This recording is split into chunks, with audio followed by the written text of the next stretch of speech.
నమస్తే నేను Priya my TV news వార్తలకు స్వాగతం ముందుగా ముఖ్యాంశాలు స్వర్ణాంధ్ర కార్యక్రమాన్ని ఉద్యమ స్ఫూర్తితో కొనసాగించాలి అని సీఎం చంద్రబాబు పిలుపు రెండో రోజు కలెక్టర్ల సమావేశంలో స్వచ్ఛాంధ్ర సర్క్యులర్ ఎకానమీ వంటి అంశాలపై చర్చ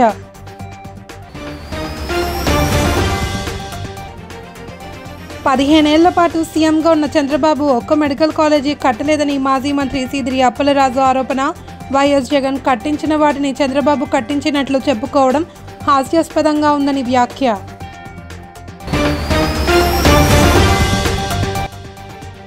లిక్కర్ స్కామ్ కేసులో రాజమండ్రి సెంట్రల్ జైల్లో ఉన్న మిథున్ రెడ్డితో మాజీ మంత్రి కాకాని మాజీ ఎమ్మెల్యేల ములాఖాత్ రాష్ట్రంలో కూటమి ప్రభుత్వం అనుసరిస్తున్న విధానాలపై నేతల మండిపాటు రాష్ట్రంలో అమలు చేస్తున్న స్వచ్ఛాంధ్ర కార్యక్రమాన్ని ఉద్యమ స్ఫూర్తితో కొనసాగించాలి అని ముఖ్యమంత్రి చంద్రబాబు నాయుడు కోరారు. రాష్ట్ర సచివాలయంలో రెండో రోజు కలెక్టర్ల సమావేశం జరిగింది. స్వచ్ఛాంధ్ర సర్క్యులర్ ఎకానమీ వంటి అంశాలపై చర్చించారు. ఈ సందర్భంగా ముఖ్యమంత్రి మాట్లాడుతూ జనవరి నుండి వేస్ట్ అనేది ఎక్కడా కనిపించకూడదన్నారు. 83 లక్షల మెట్రిక్ టన్నుల లెగసీ వేస్ట్ క్లియర్ చేశామని, చెత్తపై పన్ను కూడా రద్దు చేశామని తెలిపారు. స్వచ్ఛాంధ్ర కార్యక్రమాల కోసం కార్పొరేషన్ ద్వారా నిధులిస్తున్నామని, స్వచ్ఛ భారత్ కోసం ఏ జిల్లాలో అయినా పైలట్ ప్రాజెక్టుగా కార్యక్రమాలు చేపడితే అది రాష్ట్రమంతా వర్తింపచేయండి అని సూచించారు. సమావేశంలో డిప్యూటీ సీఎం పవన్ కళ్యాణ్, పలువురు మంత్రులు పాల్గొన్నారు. అది కూడా క్లోజ్గా మానిటర్ చేయండి, ఎక్కడ కూడా మిస్చీఫ్ లేకుండా. చాలా సింప్లిఫికేషన్ వచ్చాయి. అంత మునుపు చాలా కాంప్లికేట్గా ఉండేది. Very simple now. Liquor ID NDPL 90 days online payments. It is a big scam. Be clear. Liquor అనేది బిగ్గెస్ట్ స్కామ్. ఇది చాలా ప్రాబ్లమ్స్ తెచ్చారు. దాన్ని అంతా ప్రక్షాళన చేశాం. దీన్ని లాజికల్గా తీసుకుపోవాల్సిన అవసరం ఉంది. Everything should be transparent.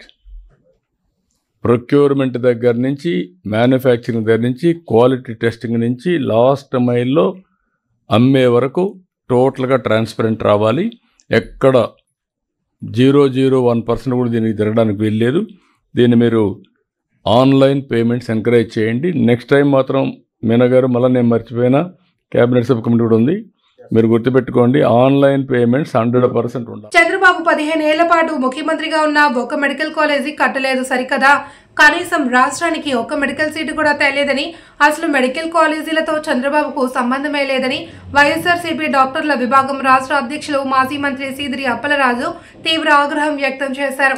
శ్రీకాకుళంలోని party జిల్లా కార్యాలయంలో ఆయన మీడియాతో మాట్లాడుతూ వైఎస్ జగన్ తన 5 ఏళ్ల పాలనలో కట్టించిన మెడికల్ కాలేజీలను తనవిగా ప్రచారం చేసుకుంటున్న చంద్రబాబు దమ్ముంటే ఆయన సీఎంగా కట్టించిన కాలేజీల పేర్లు చెప్పాలి అని సవాల్ విసిరారు.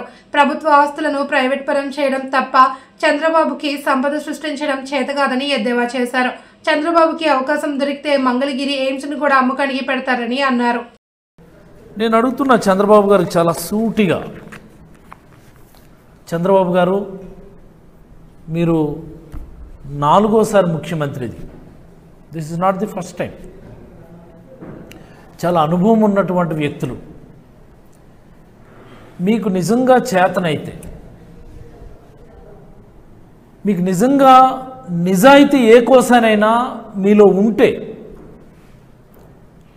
ఈ రాష్ట్రంలో ఉన్నటువంటి పేదల పట్ల, పేద విద్యార్థుల పట్ల, పేద విద్యార్థుల తల్లిదండ్రుల పట్ల మీకు నిజంగా ప్రేమే ఉంటే, ఎస్ ఇదిగో పలానా గవర్నమెంట్ మెడికల్ కాలేజ్ నా హయాంలో నేను తీసుకొచ్చాను అని మీరు చెప్పండి.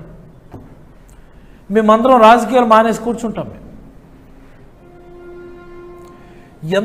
లిక్కర్ స్కామ్ లో రాజమండ్రి సెంట్రల్ జైల్లో ఉన్న ఎంపీ మిథున్ రెడ్డిని కలవడానికి మాజీ మంత్రి కాకాని గోవర్ధన్ రెడ్డి, గొల్లపల్లి సూర్యారావు, మాజీ ఎమ్మెల్యేలు కాటసాని రాంభూపాల్ రెడ్డి, జక్కంపూడి రాజా, మేడపాటి షర్మిలారెడ్డి వెళ్లారు. ములాఖాత్ అనంతరం మాట్లాడుతూ ప్రజాస్వామ్యం కోసం మాట్లాడడం వల్ల, చంద్రబాబు నాయుడు లోకేష్ ను ప్రశ్నించడం వల్లే మిథున్ రెడ్డిని జైలుకు పంపారని ఆరోపించారు. ఆయనకు ఎటువంటి సౌకర్యాలు అమలు చేయడం లేదని అన్నారు. తనపై పెట్టిన కేసులన్నీ తప్పుడు కేసులని తొలి నుంచి మిథున్ రెడ్డి చెబుతున్నారని అన్నారు. తనపై ఆయన కక్షపూరిత రాజకీయాలు కూటమి ప్రభుత్వం చేస్తుంది అని ఆరోపించారు. జైల్లో సౌకర్యాలు కల్పించాలి అని కోర్టు ఆదేశం ఇచ్చినా ఈ ప్రభుత్వం కోర్టు ఆదేశాలను ధిక్కరిస్తుంది అని అన్నారు. అది వేరే సబ్జెక్టు. యూరియాకి సంబంధించి నేను ఒకటే మాట చంద్రబాబును అడుగుతున్నా. చంద్రబాబు సమాధానం చెప్పాలి. ఈ రాష్ట్రంలో వైఎస్ఆర్ కాంగ్రెస్ పార్టీ ప్రభుత్వం అధికారంలో ఉన్నప్పుడు నేను వ్యవసాయ శాఖ మంత్రిగా పనిచేశా, నా ముందు కన్నబాబు గారు వ్యవసాయ శాఖ మంత్రిగా పనిచేశాడు. ఏ రోజైనా రైతులు విత్తనాల కోసం కానీ యూరియా కోసం కానీ రోడ్డెక్కి కొట్లాడుకున్నటువంటి పరిస్థితి ఉందా? ఈ రోజు నువ్వేం చెప్తున్నావు? లక్షల టన్నులు యూరియా తెచ్చానంటున్నావు. నువ్వు తెచ్చినటువంటి లక్షల టన్నుల యూరియా ఏమైంది అని మేము ప్రశ్నిస్తున్నాం, సమాధానం చెప్పమంటున్నాం. నువ్వు లక్షల కొద్ది టన్నులు తెస్తే అవి మీ మంత్రి అచ్చెన్నాయుడు చెప్పినట్టుగా 50% పైన ప్రైవేటు వ్యక్తులకు ఇచ్చేస్తే వాళ్ళు బ్లాక్ మార్కెట్లో తరలించుకుని 270 రూపాయలు అమ్మాల్సినటువంటి యూరియా బస్తా 600 రూపాయలు 700 రూపాయలకు అమ్మి 250 కోట్ల రూపాయలు చేతులు మారితే దాని గురించి సమాధానం చెప్పండి. మీరు అమ్మినటువంటి బ్లాక్ మార్కెట్కి తరలించినటువంటి